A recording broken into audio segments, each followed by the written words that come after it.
want me hold my head in shame.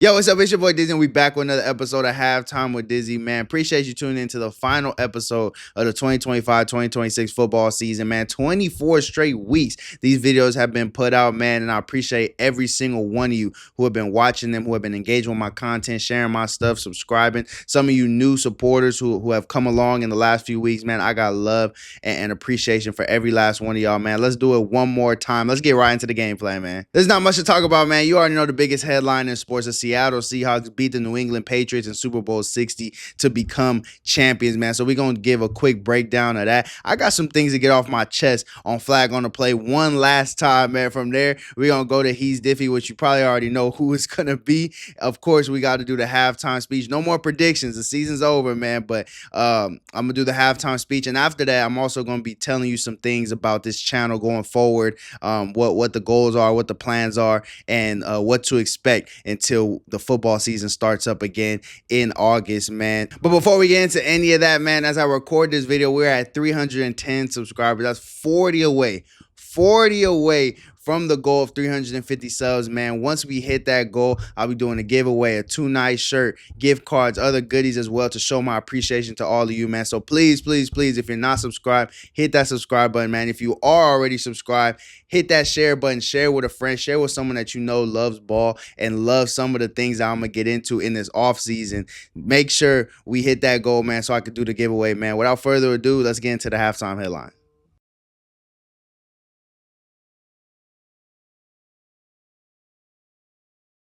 As you already know, man, the Seattle Seahawks, they put belt to ass on the New England Patriots in Super Bowl 60, man. They won 29-13. Scoreboard doesn't tell the whole story. 16 points. All right, that's 2 possessions, but it was never really close. The Patriots never really had a chance, especially against that Seattle defense, man. Kind of a boring game, a real defensive matchup, man. Kind of what I expected, but I did expect more offense from both sides. But ultimately, the Seahawks did what they had to do to win. And I want to just give 2 quick takeaways from the game, man, starting with the runner-up in the New England Patriots, man.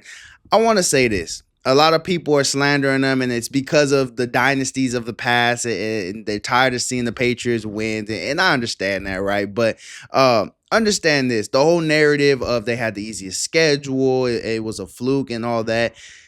You really don't understand how difficult it is to win a football game at any level, but specifically the NFL level. It doesn't matter if you had the easiest schedule. You still have to earn a win every single Sunday. And the Patriots managed to do that enough times to get to the Super Bowl with a team that obviously didn't have the greatest of rosters, specifically on the offensive side of the ball. So to New England Patriot fans, to Drake May, to everyone out there who supports the Patriots, I think that this is going to be a team for the AFC to fear for years to come yet again. Because when I think about Robert Kraft, when I think about Mike Vrabel and his hunger and his desire to win, I don't see them being a team that says, oh, we made it to Super Bowl with this caliber of team, so we're just going to stay where we are, like we've seen other teams do. Other teams have had early success with their young quarterbacks, like the Commanders, and sit there and go, oh, well, we'll be all right with what we got because we were good last year. I don't think the Patriots are going to do that. I think that they're going to go into the offseason. I think that this O-line is going to have to do a lot of reflecting and say, we got to be better and we got to find a way to be better. I think that they're going to go out and try to get a bona fide number 1 wide receiver. Don't forget, Mike Vrabel was the head coach of the Tennessee Titans when, 1, they were the number 1 seed in the AFC, but 2, they drafted A.J. Brown, who is known as one of the top receivers in the game. So if he has a good eye for bringing in talent at the wide receiver position. So hopefully he can get another one, maybe in this draft or maybe even free agency. Maybe with A.J. Brown being upset in Philly, they reunite in New England. We'll see. But if they can get Drake May a bona fide number 1, if this O-line can buffer itself a little bit, because you know, across the board, I don't think the O-line is bad. I just think maybe they're a bit inexperienced, specifically on that left side with Will Campbell and the guard next to him.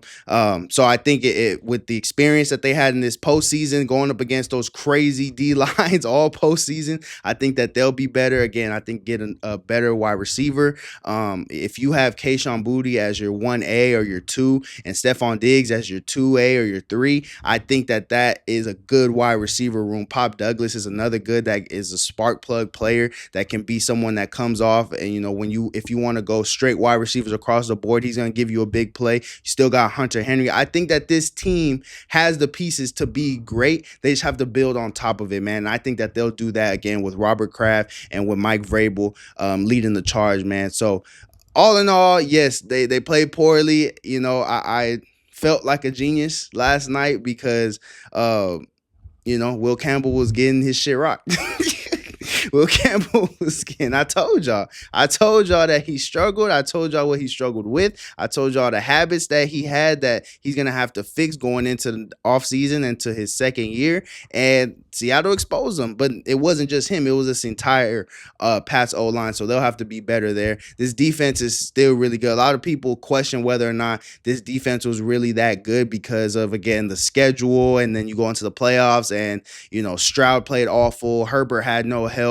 The Broncos played with a backup quarterback. So everyone was pulling out every reason to say that this Patriots defense isn't that good. But I think they showed on the biggest stage that they are that good because this Seattle offense is lethal. And for most of that game, all the Patriots were doing was holding them to field goals each drive. It was just on the other side. Offensively, the Patriots couldn't get nothing going. So I think that, again, the pieces are there for this New England team to become a dynasty yet again, man, especially when you look at the AFC and look at the fact that Patrick Mahomes is going to be coming off a ACL tear. We'll see if he plays next year. We'll see what happens in Baltimore. They got a new head coach. We'll see what happens in Buffalo. I know Joe Brady's been there, but it's his first time being a head coach. We'll see what happens there. You know, there's always some turmoil in Cincinnati with Burrow and those boys. So the AFC is still pretty open going into next year and maybe even the year after. So we'll see if the Patriots can build on what they did this year and capitalize on the AFC being so open and maybe be back here next year and maybe win it next year. We'll see what happens, man. But let's move on to my biggest takeaway for the Seattle Seahawks, man. Listen, I hate to be the guy. Nah, that's not true. I love to be this guy, okay? Y'all need to chill out on the whole Sam Darnold, you know, just being all over his meat, bro, and acting like now he's fucking Tom Brady, all right? Take it out your mouth, all right? Sam Darnold did enough for his team to win, yes. Sam Darnold killed all the narratives that were out there that he can't perform in big games, he can't lead his team to the big game, yes. But let's stop acting like the past never existed and we have no reason to be skeptical of him moving forward because we do. Okay, let me ask you something. If you were dating a girl, right, and in the first year that y'all together, I mean, she been dogging you. She went out cheating on you 5 times. All right, just and you know this. All right, you know it is. Your homies know this. Your family know. We all know this. All right. She comes back to you. She says, you know what? I'm going to be better. If after a couple of months of her not cheating on you, are you going to call her loyal? Are you going to say that she's loyal? No, right? I don't think that she would have earned that after just a couple of months. You cheated on me 5 times in a year last year. So when it comes to Sam Darnold, okay, when it comes to Sam Darnold, and you look at the fact that he really only had one great game in the postseason. That was against the Rams, which he played for the 3rd time, by the way. Do we get to just dismiss all the years prior or just the regular season, just this past regular season itself where he threw 14 interceptions? So for y'all that are trying to now put Sam Darnold in that elite category, I'm only saying this because I'm a little salty because right after the game, I'm getting comments on my videos. Oh, what you going to say now about Darnold? What you going to say? You know what I'm going to say about Darnold? He had a great running game and a great running back, which is why Kenneth Walker was a Super Bowl MVP, and he had a monstrous defense that suffocated the other team's offense. Whoop, they do. Okay, it's like, what are you expecting? Yes. Sam Darnold has, again, eliminated the conversation of him being a bad quarterback, but that doesn't mean that now he is a great quarterback. I think he still needs to prove that he is because there is a far larger sample size of him being a bad quarterback than there is of him being a good quarterback, okay? That's all I'm trying to say, all right? And for y'all that are going to call me a hater and call me this, call me that, I'll take it. I just don't give a fuck, okay? Let me know what y'all think in the comments, man. Let's move on to flag on the play. Flag on the play. They wind up losing 14 yards. How about from now on you call a fair game? How's that sound? Sounds good. Okay. Wet Willie. If you're new to the channel, you don't know what flag on the play is, man. That's just something that maybe outrageous happen in the world of football. It can be funny. It can be serious. It can be anything, man. Anything that's not a crazy big headline, but something I just saw scrolling through Instagram or Twitter, whatever the case may be. And it's something I'm just going to give a quick take on, man. Today I have two things, starting with people just now starting to realize how shiesty these motherfuckers in high school and high school recruiting are, and figuring out that people are getting fake offers, man. Let me show you this Twitter exchange that went down that I saw last week, man. So a high school athlete reaches out to a quote-unquote coach of the University of Maryland, man. He says, hello, Coach Green. He gives his name, says his position, what class he is. He says he's the #1 ranked athlete in the state that he's from. He says what high school he goes to. He's got a 4.25 GPA. Damn! Okay, he says he thinks he'd be a great fit for the program. That's what you're supposed to do. You're supposed to sell yourself a little bit when you're talking to these college coaches, if they're actually coaches, okay? Here's what Coach Green says. Send me 30 to my Cash App and I will offer you to help you out in the recruiting process. Wow. Sure enough, next day, Raheem Lipford, or whatever athlete Coach Green had helped that day, posts, he's blessed. He's blessed to receive his first offer from the University of Maryland. Oh, I don't even know where I want to start with this, man. But yeah, if you're shocked, if you're surprised, this is where high school sports is right now. And all the people that you see that are posting these offers and got all these Power 5 schools ain't even stepped foot on a high school field yet, but somehow they got Georgia, Georgia Tech, Ohio State, USC, all that motherfucker. Yeah, it's fake. It's fake. It's been fake. And it's just coaches, quote unquote, and recruiters, quote unquote, and player personnel coaches, quote unquote, and guys that got plugs, quote unquote, all this bullshit. It's them using these kids to just pump their own name up. But ultimately, these kids don't get nothing, because you're going to see all these kids post, oh, I got Maryland, I got Georgia, I got Miami, I got Ohio State, all this stuff, right? And where they going on signing day? Where are they at? Where they going to be at after their senior year? Citrus, Mount Sac, Chafee, Cerritos, JUCO. Dog, I thought you had Miami. I thought you had Ohio State. I thought you had Maryland. That shit ain't real. It's somebody basically literally robbing these kids, saying, send me money, have your parents send me some money, and we gonna have you just post, and in return, all you get is to post that you have an offer. There's nothing in the mail. You don't get to talk to the head coach. You don't get nothing. It's just you're posting that you have an offer. And what good does that do? What good does that do? And the thing is that these real schools are catching on to that. So what happens is you post it thinking, okay, if so-and-so sees that I got an offer from here, they're going to start reaching out because they're going to want what that school wants, right? But these coaches know already you have no film. You are an 8th grader. How am I supposed to offer you with no film and no high school experience? But I'm supposed to offer you to come to college? Right? People are doing it backwards, man. They want to have the reward without the work, and it's just ass backwards. They don't understand the fact that at the end of the day, the eye in the sky never lies. And if you're never in front of the eye, then your ass ain't gonna be able to play at the Division I level or at any level for that matter, man. And again, you're gonna end up at a JUCO after posting that you done had 20 offers from Power 5 schools, when at the end of the day they were all fake, and the people that miss out the most and are hurt the most are these kids. These quote unquote coaches, they don't lose nothing.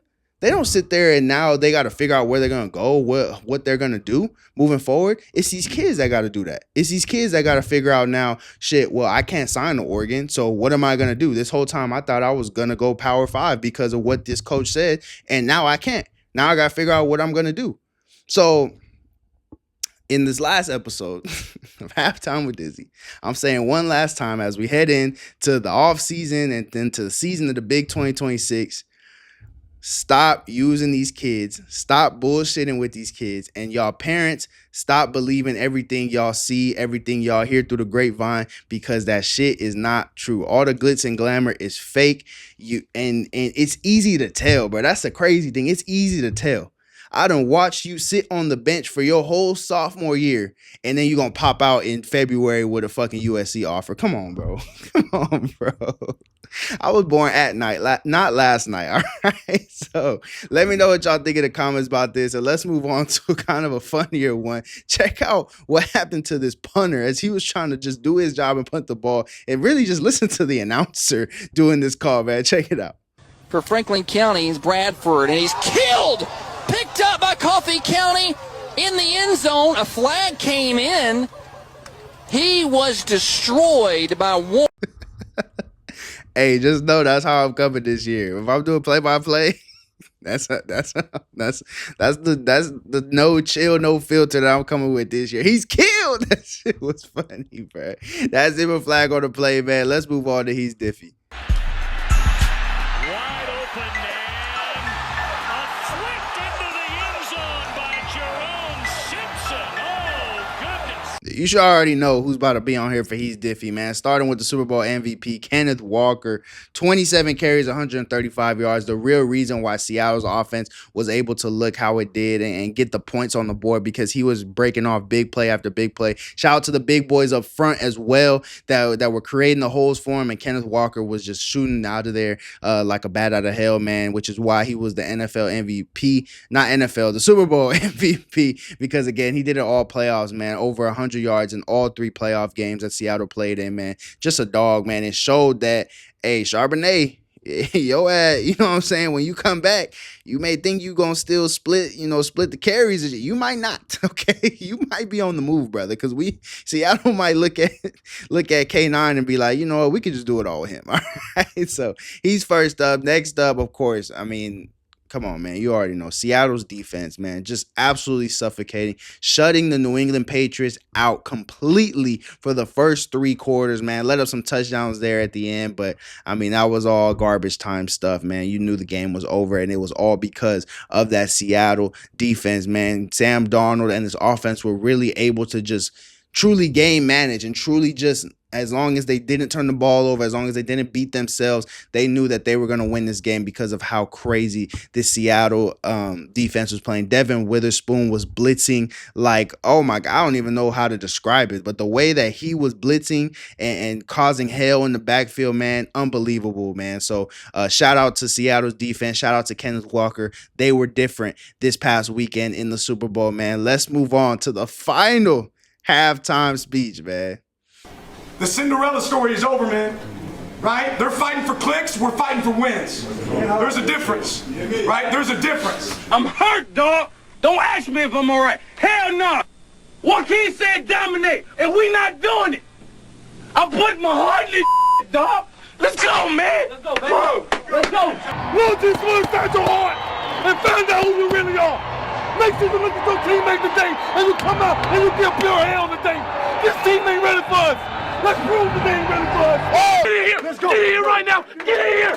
Hey, we got 30 minutes for the rest of our lives. 30 minutes for the rest of our lives. Halftime speech, man, you already know what it is. A little nugget to help you get through the rest of your day, week, month, year, wherever you are in life. I'm hoping something I could say can help motivate you just a little bit. The same way that a head coach goes into the locker room at halftime and says one final speech to help motivate his team to get through the rest of the game, man, and win the game. Not just get through it, but win the game, man. And this is the final time I'm doing this for the 2025-2026 football season, man. And my speech to you is this. I might have said this before too, but, you know, it just feels right to say it again. If I have said it before, I don't know if I have or not. I have to look back, but here we go. Don't give up long-term goals because of short-term results. Don't give up on long-term goals because of short-term results. We are now, about 6 weeks into the new year. Maybe things aren't looking exactly how you wanted them. Maybe you look at where you started the year or started off December, November, whatever, and you look at where you are now and you say, man, I haven't noticed many things different. I haven't accomplished the things that I thought I would to this point. Maybe it's from 2 years ago. You look at where you were and where you are now and say, I'm not where I wanted to be. But understand, man, God makes no mistakes and his timing is always perfect. He's never late. We're just impatient. We're just early. You feel what I'm saying? We're just so overly anxious to accomplish all the things that we want to. But at the end of the day, God is going to get it done, man. My favorite Bible verse in the whole book, man, in the whole Bible is Isaiah 60:22, man, where he says, I at the right time, I, the Lord, will make it happen, man. It just confirms to me every single time that there's no need to rush. There's no need to panic. There's no need to sit there and worry, because when the time is right, when it's necessary, when it's needed, when it's ultimately, again, just the right time and just the right time for everything to take place, God is going to make it happen, man. And I thought of that, and I say that because I was thinking about my channel the other day, man. And when we started off in August, I was at 189 subs that just kind of accumulated throughout the years of me doing content on and off. And I don't even know how I came to the number 350 subs, but that was just the number that popped into my head. And I said on that video when I first started, and there were many weeks, many months, you know, from between August and now that I sat there and said, man, there's no way that I'm even going to come close. There's no way that, you know, I'm worried that I'm sitting here, you know, puffing out my chest. We can do it. And then I'm not even going to come close. And now in February, we're at 310 subs, just 40 away from the ultimate goal, man. And, you know, again, it just goes to show that we may think certain things and it's not even close to the truth, because God is the one ultimately in control. We try to take control. We try to take the steering wheel, but God is the one in control, man. So please just continue to work hard.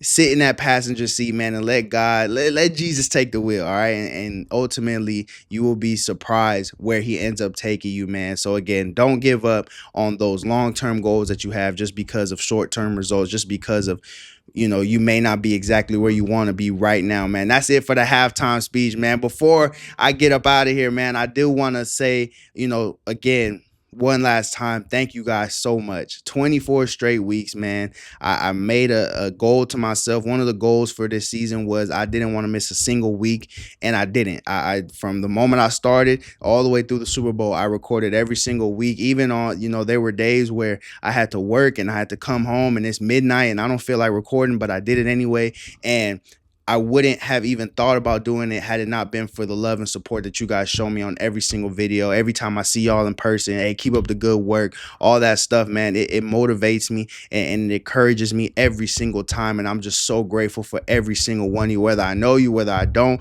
whether we've met, whether we haven't, man.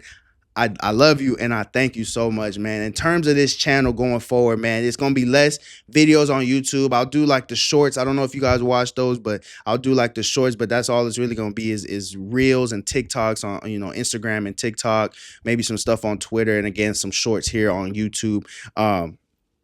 I got a handful of things that I want to get done, man. If you were following me last year, then you know I did some draft breakdowns a couple times of some athletes in the draft. I want to be more consistent with that, so I'm gonna try to do one once a week. I have a date, I think, that I put where I'm gonna start. But ultimately, whenever it is I do start, I want to do at least one every single week up until the draft, man, and really breaking down the film and telling you where these athletes are, you know, what team best fits them and where they can be best at, you know, in terms of where they get drafted to and all that stuff. So I got those coming up, man. I don't know if you guys are a fan of it, but I had to cover it at work last year and it's made me a fan of it, man.